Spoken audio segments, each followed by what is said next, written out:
Welcome to the Tough Fish Show. I am so excited to welcome back my friend, Alexa Bigwarfe. I wanted to invite Alexa back on the show because she has a really great service that she provides, especially in March, and it is the Women in Publishing Conference.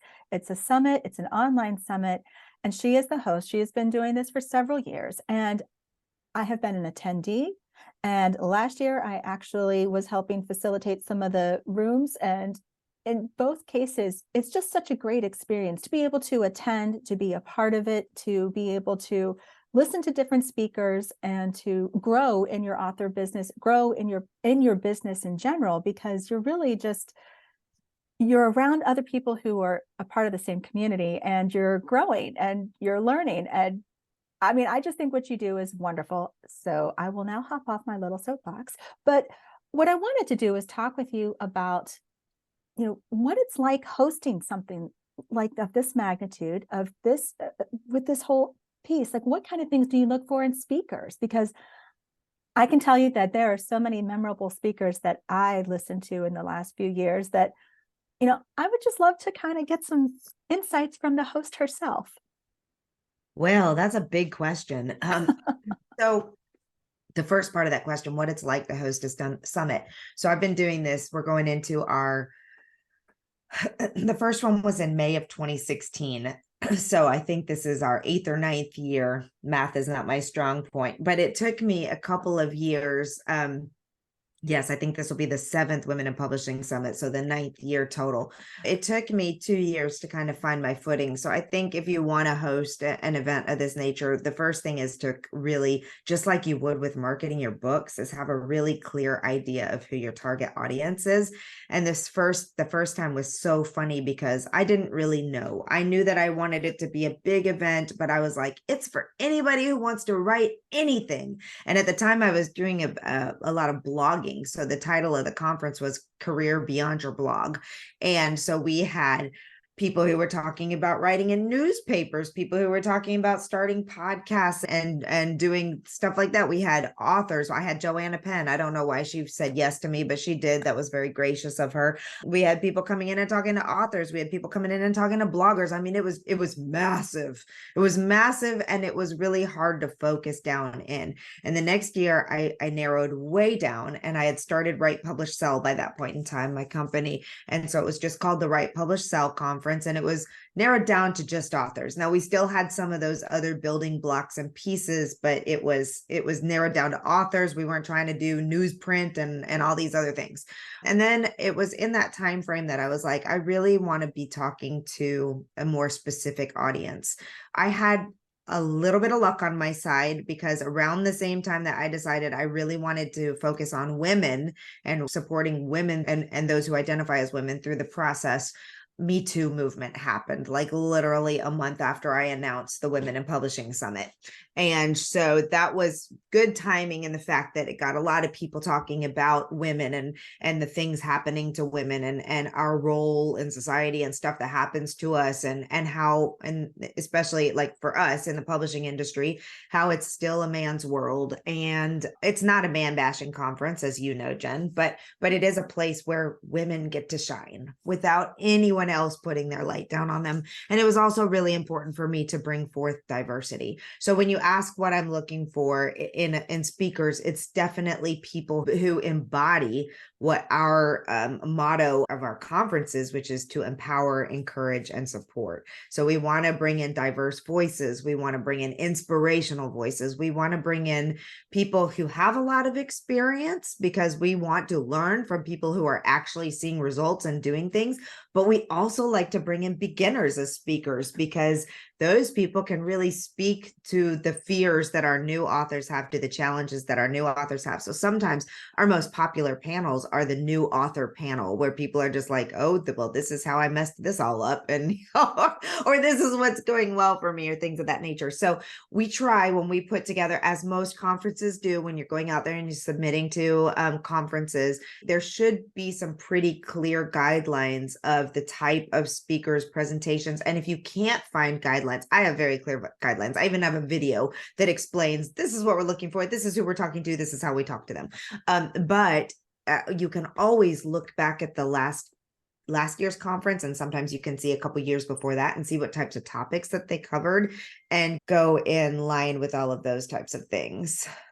So one of the things that you mentioned that I really love is the fact that you talked about goals. You were really clear about having a target audience. You were clear about figuring out who that target audience was and how you wanted to be of service to them, what you wanted them to get out of it as takeaways because they attended your conference.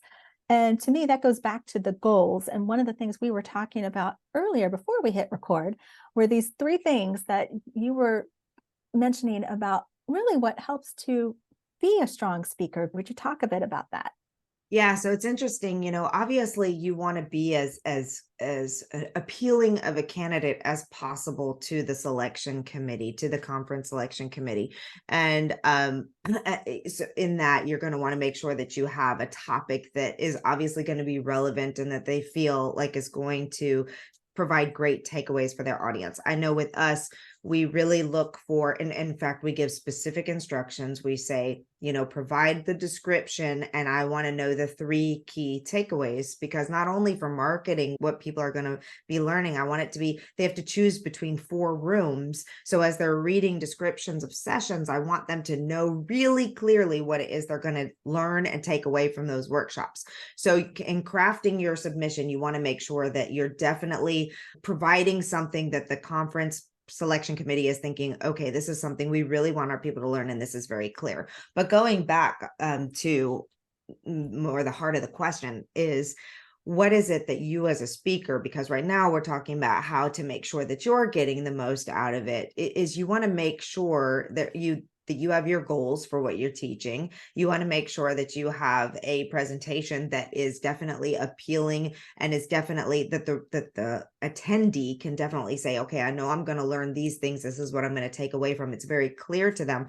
But then the third piece is having a call to action so that you get from the presentation what you need from it. It's not just, it is largely about serving others, but it's also about, why are you spending your time in front of this audience? What is it that you're trying to get from it? In many summits and even in some conferences, you may not be getting paid, which stinks. But in the beginning, it's just kind of the road out there. However, you can make money by selling your tickets through affiliate links and all of those types of things, which some people make quite a bit of it. But if you're not getting paid, or if it's a smaller stipend, then how is it that you can best benefit from it? So when we talk about then going back and looking at your presentation submission, you may know everything in the world there is to know about creating a great scene, because maybe you're a fiction author, but you're also a cover designer, but maybe you are really working on building your cover design business. So don't pitch a writing craft session if you're looking to get cover design clients. Pitch a cover design client. If you are a book marketing expert, don't pitch a craft session. Don't pitch a something else. Make sure that whatever you're pitching as your topic is something that you're going to be seen as the expert on, and that leads them naturally into that next piece of working with you, or at least following you to get more information. And that final piece of it is, please do not use conferences as a sales pitch platform. That is not why you are there. You are there to educate the attendees.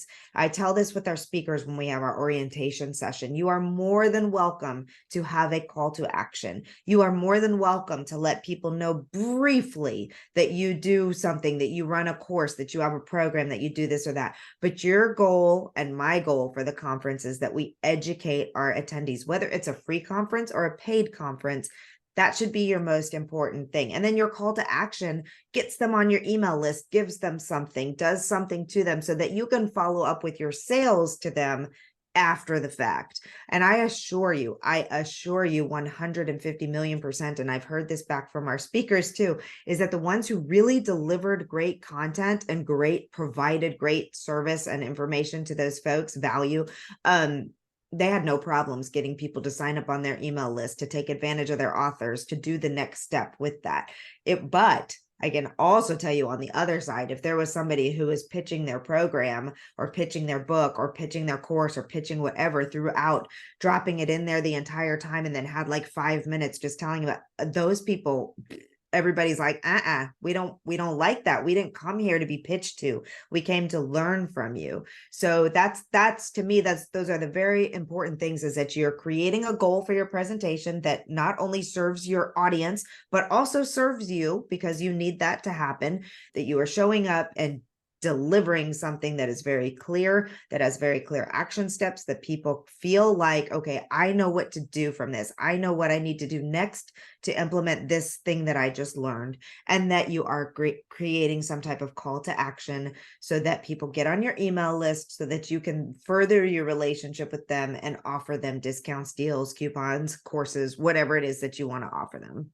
I love that. And to your point, that ask of saying, hey, join my email community, you will receive X.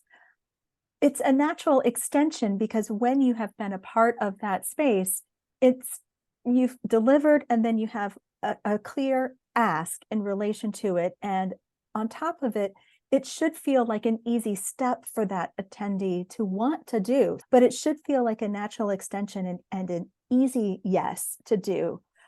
And really, my perspective too, as I was listening, is when you are going in and you're presenting information, you're educating, you're encouraging, you're inspiring, and you're really helping people to also get to a clear yes or no for them, because maybe that was a great presentation and you knocked it out of the park and it really was fantastic. But perhaps the people who attended, maybe they're like, I will need that later. I don't need it right now, but I knew this was something I needed to listen to now. So don't worry about the fact that maybe you might not see an immediate response. It might be that you needed to plant the first seed and then water it, and then maybe plant a few more seeds and water it and nurture it and take care of it, versus assuming that you delivered and bam, you're going to get that next step happen immediately, when you are focused on a relationship that you're building. And that's kind of what I see that you create inside the Women in Publishing Summit too, because you create a lot of networking opportunity. And as a speaker, you would benefit from attending simply because you get to talk with people and get to socialize. And when you're going in, I just want to socialize and have a great conversation, and then they connect the dot. Oh, wait, you were the speaker. Oh, that's cool. You've just furthered that relationship because you're planting another seed. Yeah.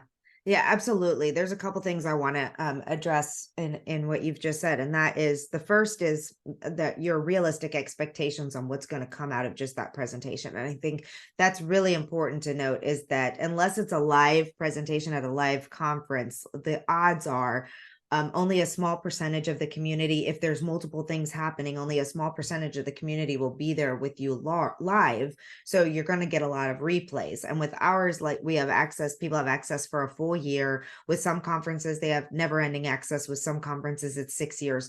So making that call to action as evergreen as possible and not time bound. That's the other thing we see a lot.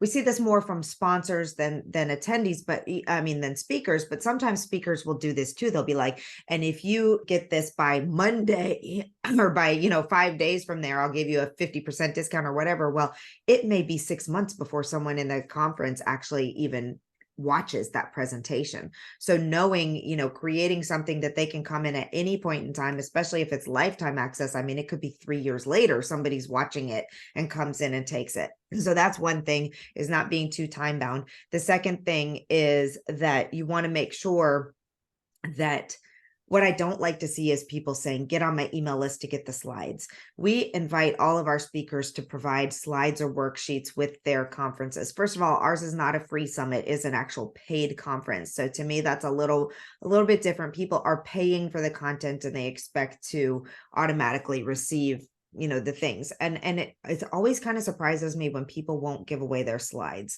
So if you're teaching a concept, you've already given out your proprietary information, if you will, to that audience.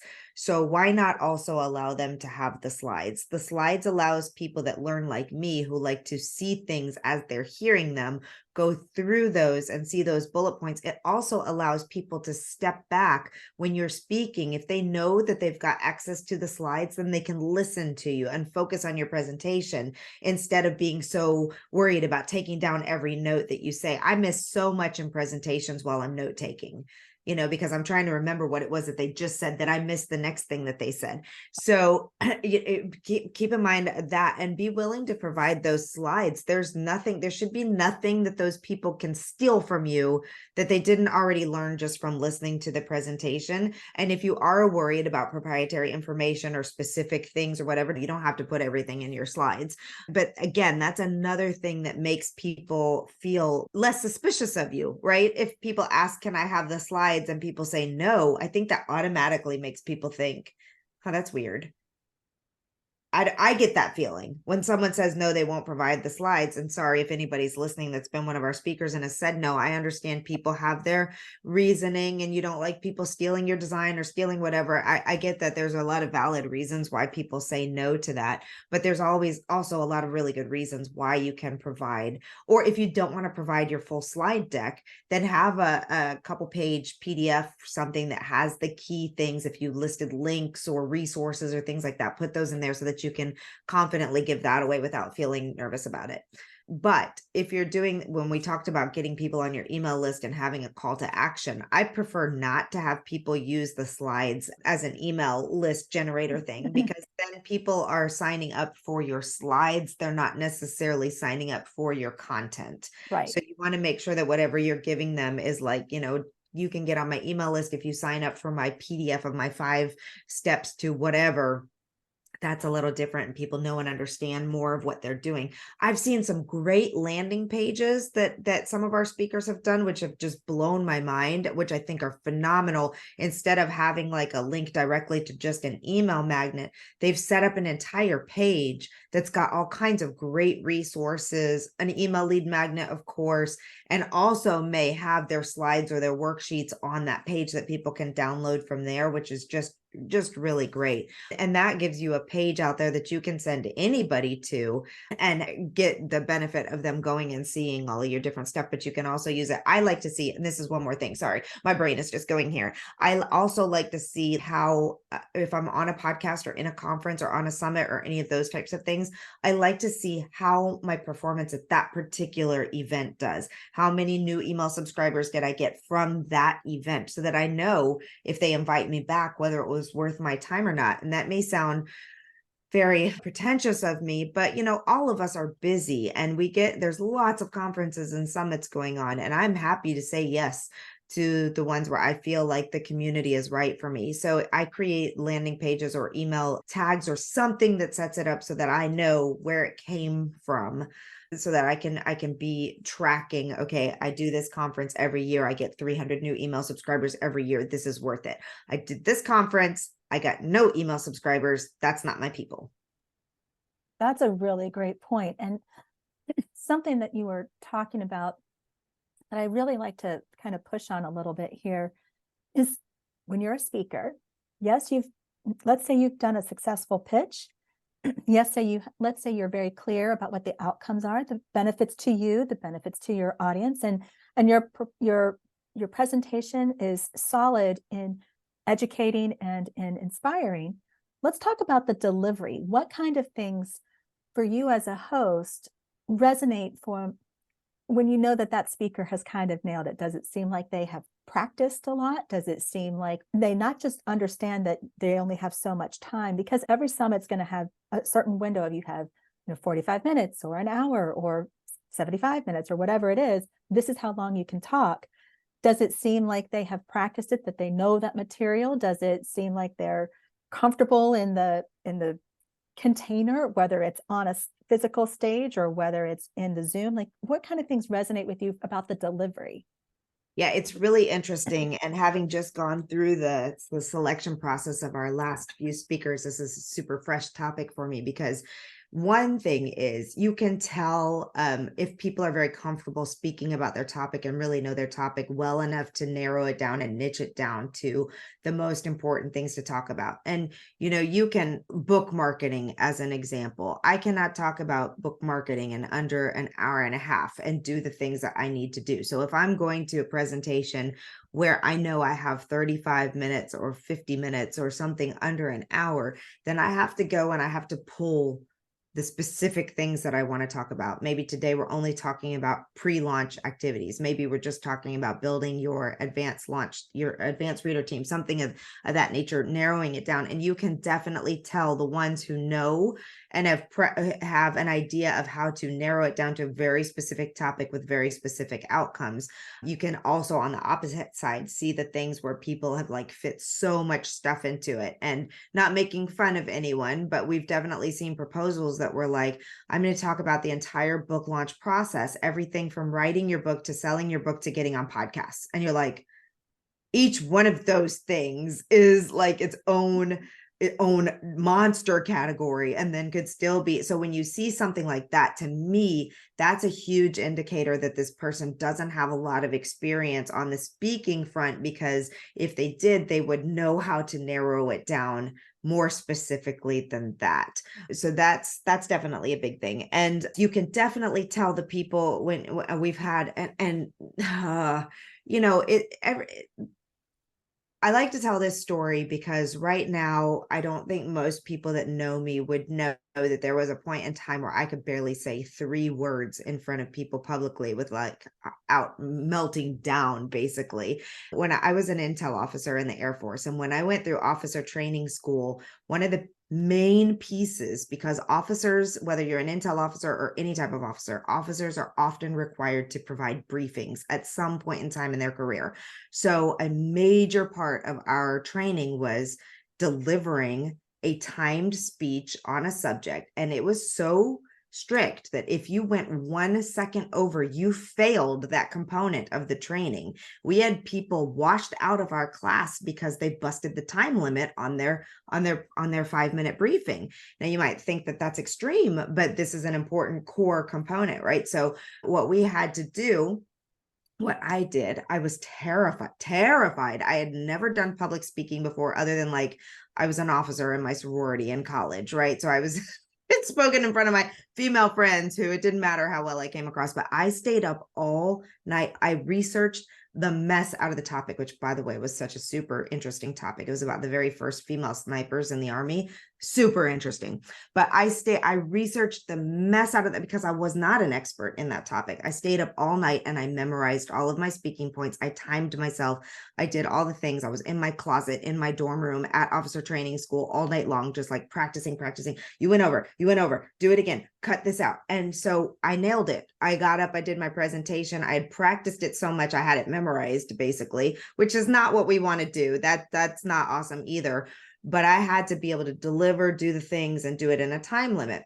And you need to be ready as well. If you're not practicing, whether that's through podcast interviews, whether that's through other summit conference interviews, whether that is through practicing in front of your cat, do something so that you're timing yourself when you're new to this presentation and going through and making sure it makes sense. There's also a lot of us will put together our slides. And if you've never practiced this has happened to me before. If you've never practiced it, you're like, oh, wait, I don't remember why that bullet was there. What did I want to say about this? What is this? What is this? Or your transitions might be really weird. You might have a duplicated slide, mistakes in your slide. But for me, the biggest one is the transitions between slides. Like I'll get to a new slide and I'm like, how did I want to go? Why? What's this? That's not something you want to have happen when you're doing a live presentation. or you're like, oh gosh, I have no idea what that bullet means. And you read it out loud again and you're like, what did I mean by this? So always, regardless of your skill level, practice. But also if you become an expert or thought leader in a certain concept, you're probably going to be delivering the same idea over and over and over. Now you can change up. I do the Smash Your Book launch every single year. It is the same presentation as in how I deliver it, but I always freshen up the content. I always add in new case studies. I do new things so that if somebody's seen me speak somewhere else, they may get the same concept of our book launch activities, but it's new books that I'm talking about and new things. So you do that. On that note, like a canned presentation that you give that's exactly the same every single time. I mean, we have a big community, but a small community. There's a very good chance if you're on one of these summits and then on another, you're going to have some overlapping audience. So try to freshen it up on that aspect too, which was not what you asked me, but that was a bonus. No, But that's all. I love everything that you've said about that, because I mean, so even when you know the material, you still want to make sure that you are clear, that you're hitting the right points, that you're clear about when those, not just those transitions, but if you anticipate, like, you've built out your slide deck, and if you printed it, let's say, and so you do that option where you can have like 4 show up on one Right, with page, the lines. right? Jot your notes and talk it through and time it and say, well, I know I'm supposed to be at, I have 45 minutes. I was anticipating getting to at least the first 10 minutes is getting me to this point. So then if that's the case, and I wanted the bulk of my material to be covering slides 5 through 11, then I need to show how much I need through there. And each time you practice, even if it has a feeling of off the cuff per se, because you do know your material, you're not reading a script, you're going through what the key points are and talking to them.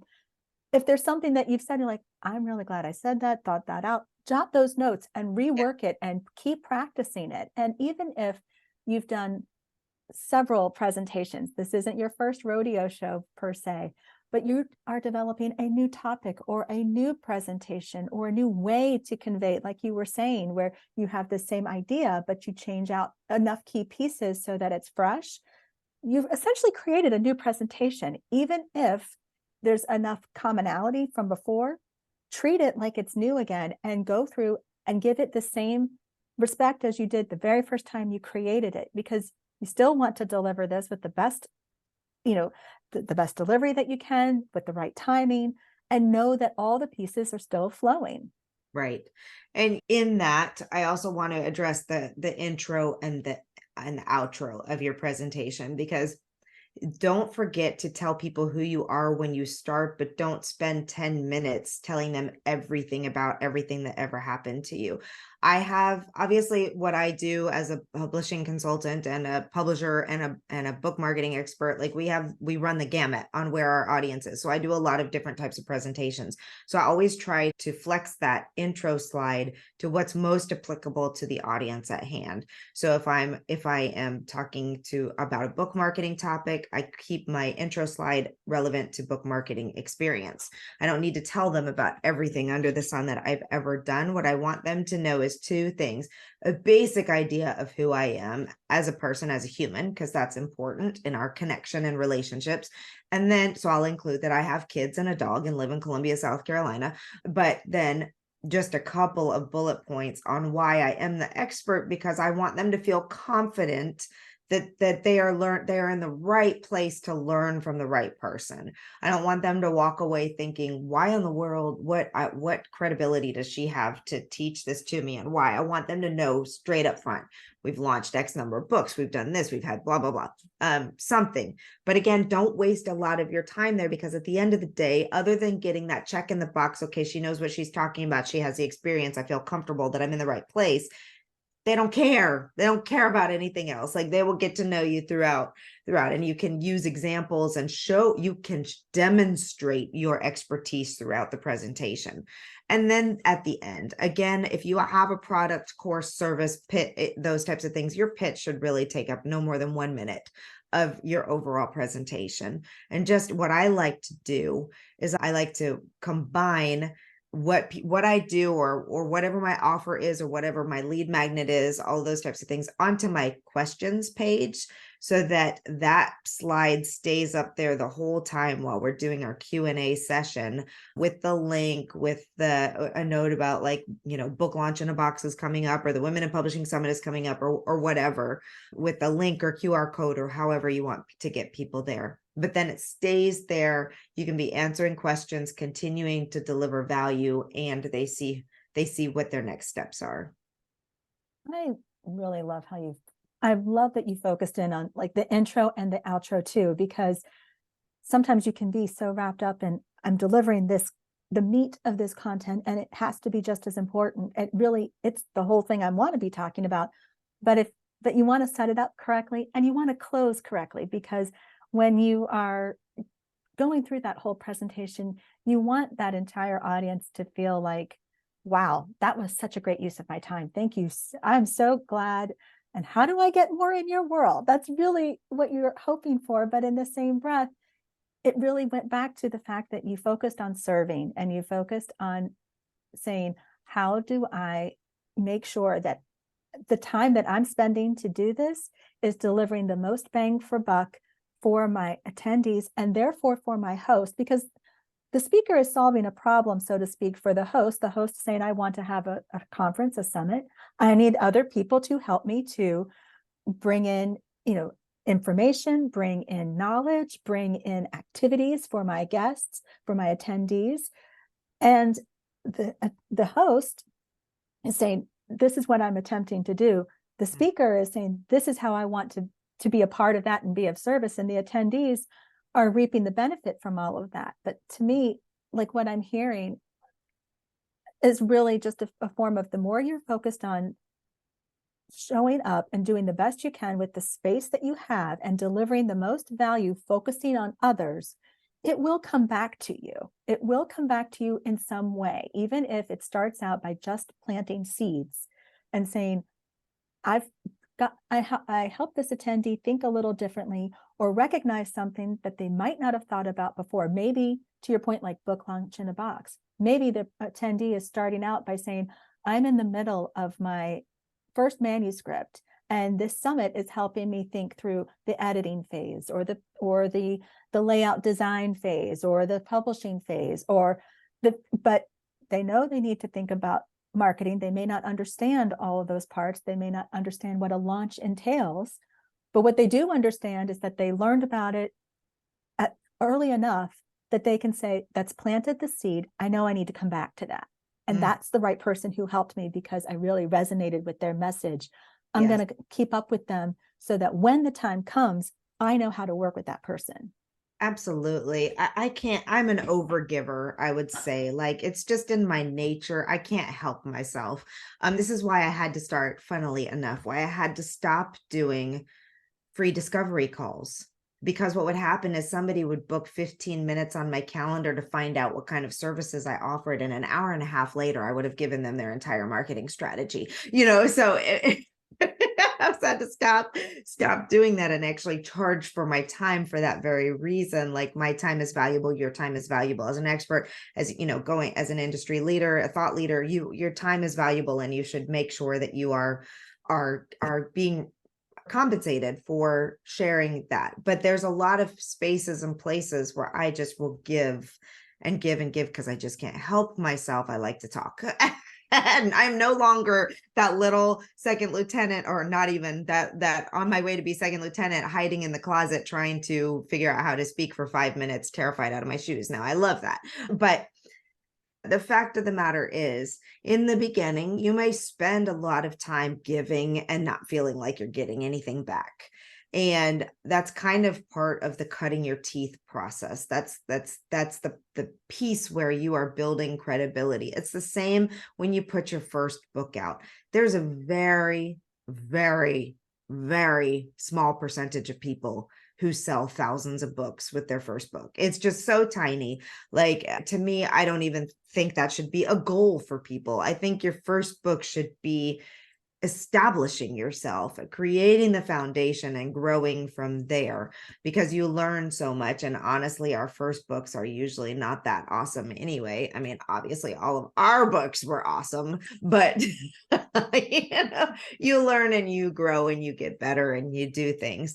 But yes, so putting yourself out there, creating those relationships, building that, you don't know how it's going to play out, but it always does play out. It may just be from somebody hearing this podcast and thinking, wow, I really liked what she said. I'm going to go get a ticket to the summit, or I'm going to pitch to be a speaker, or I'm going to refer my clients to the book launch in a box program or something. You never know how it's going to come out, but it always does. And I assure you, when you are speaking, when you're going out there, you may not feel it for a while. You may feel like you're giving, you're teaching, and nothing's coming back. But it always does. It will come back, and usually 3 to 10 times what you put out there. So, or more if you're lucky. I love that. And for everyone listening, I am an affiliate, but as you guys know, I don't recommend services, products that I don't all know, like, and trust. And I definitely feel all of those things with Alexa and her services. So just wanted to be upfront and tell my listeners that too. But Alexa, where can people connect with you? Where can they get a ticket for the summit? Where can they just be a part of your world more? Because seriously, this has been awesome, but I wouldn't have thought anything less. So Well, okay. So you put your affiliate link at womenInPublishingSummit.com /Jen, Jen. So that should be easy for you to find if you go grab your ticket there. And we would love to have you. Our community is so special, and we just have such a wonderful group of people, and we have lots of time for networking and making friends and doing all the things that will help you grow as well. You can find us anywhere at Women in Publishing Summit: Facebook, Instagram, TikTok. The website is womeninpublishingsummit.com. And if you want to connect with me personally, I'm at Alexa Bigwarfe on Instagram. I also have all of our Write, Publish, Sell stuff under Write, Publish, Sell. Yeah, we're everywhere. thank you so much for this fabulous conversation. Thank you. I always enjoy it.